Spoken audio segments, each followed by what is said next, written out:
Okay. Um, Welcome to my video, my channel, Sierra HVAC. Here's a video of me doing a roughing. Um, this is a new build. As you can see, I'm already in the process of running pipes. So obviously the previous process would have been to cut the holes for the boots in various locations, and then nail the boots in, and then eventually start piping everything from upstairs to the basement. Um, right now, at this point, I'm running the first 5 footer for the stove run. Um, I mean, this is an older clip. At this point, I would have probably added 2 pipes, and I would have probably went up with the pipe itself instead of going up with the strap, which is kind of an extra trip on the ladder. But you know, we learn as we go. Um, I'm just a fifth term apprentice. I should be writing my exams next year.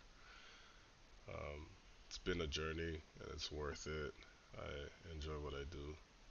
So I'm putting in 5 foot of insulation, which is required per code um, for thermal purposes. So I usually would put a screw just to hold the insulation because I need at least 3 to 4 inches sticking out for the bricklayers to have access to put in the grill or the vent cap, louver, whatever you want to call it. Um, so it's an interesting process at the end of the day. Um, so yeah, again, the rule is venting out the side walls, which is main floor, basement. Usually it'd be first 5 feet of any vent has to be insulated.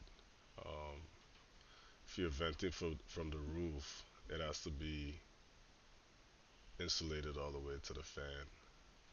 Oh yeah, that's the one process I forgot to mention. So um, as I go upstairs to tap in the boots, um, I will usually run all the fans. So upstairs we usually have 2 bedroom.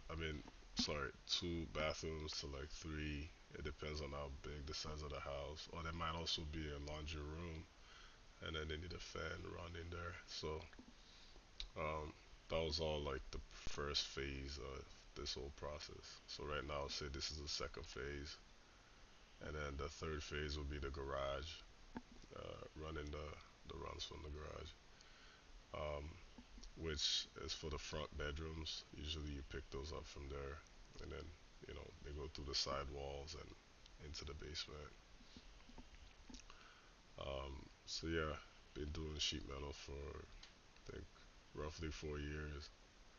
I also have my gas license.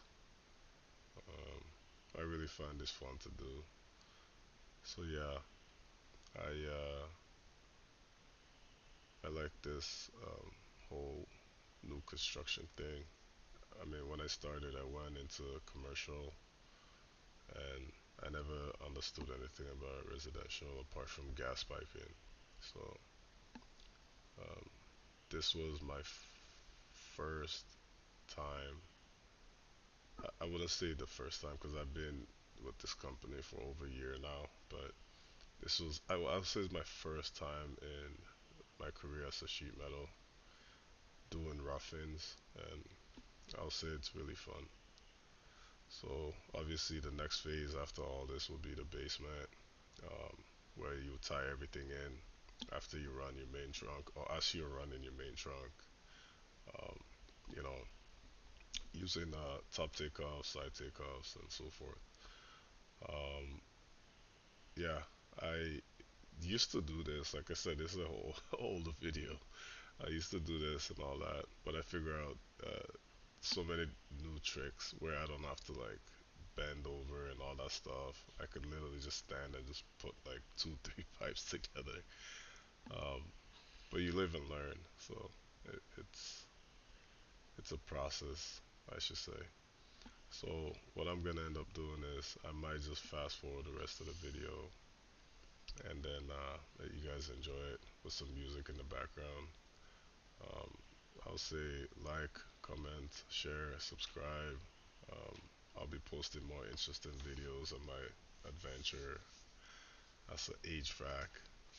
Well, I should say just a heating guy, because currently I have my gas and then I'm almost ready to write my exams for my sheet metal. I still have to go and acquire my air conditioning or refrigeration license to be fully HVAC.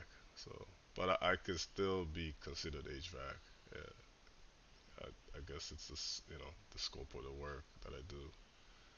But yeah, so like, subscribe. Um, it's all free. Thanks for watching and enjoy the video.